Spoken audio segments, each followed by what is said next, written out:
Welcome to Yoga Training Touch, a home studio and personalized retreat. 406-461-8845 to set up an appointment. Web sessions provided. And you can find us on the web at www.yogatrainingtouch.com.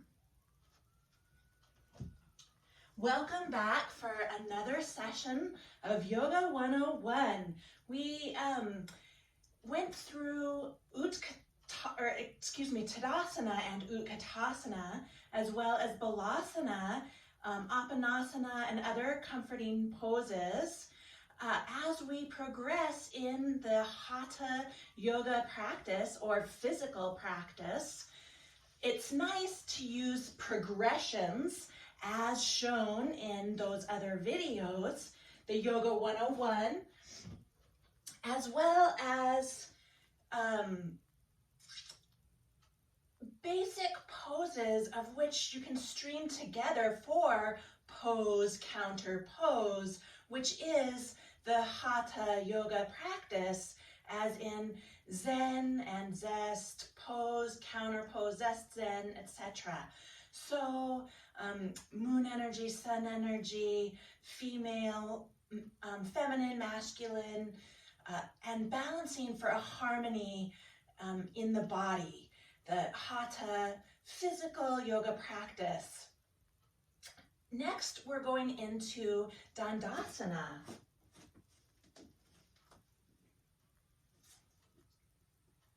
I am a certified yoga therapist with the International Association of Yoga Therapists, an experienced registered yoga teacher 500, a continuing education provider, and a children's registered yoga teacher as well. When I began teaching in 2000, this was one of the basic poses we would practice, often with Tadasana.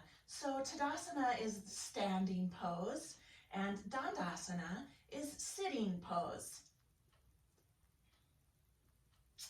For those of you very familiar with yoga, I am facing mostly eastward.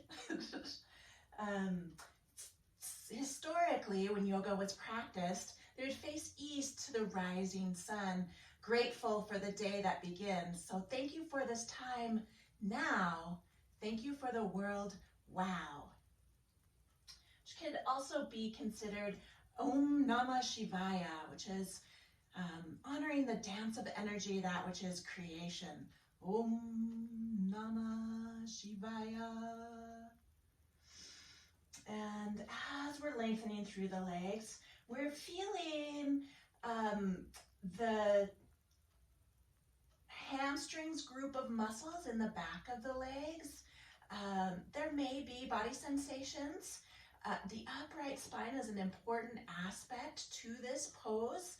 So if you notice that the spine isn't completely neutral, use a wall as a nice yoga tool to help with the practice of Dandasana or sitting pose.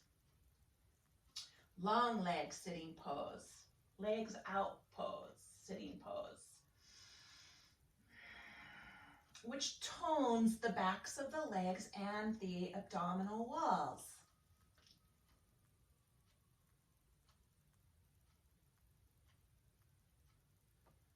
Dandasana often leads into Pascimattanasana, or even when we can move into a one-leg version as a progression, either with the leg in or tucked behind.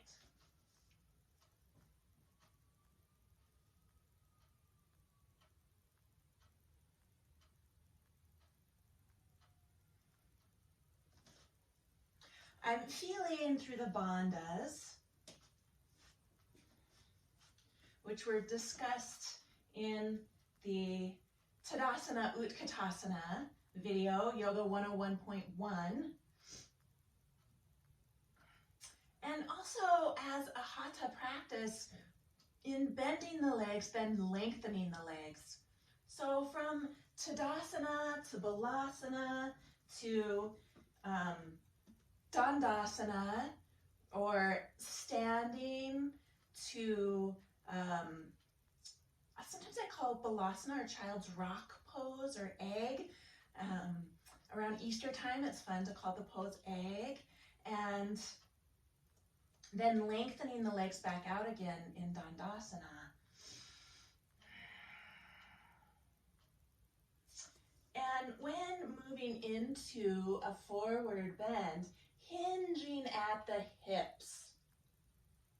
So with that upright position, hinging at the hips. Continuing to check in with the Jalandhara Bandha. You can place, sometimes your fist is a good indicator of how much distance is between the clavicle and chin, the mandible. And placing that under there is a good indicator for Jalandhara Bandha position, or the neck button or hold in the body. There's also Uddiyana Bandha. Think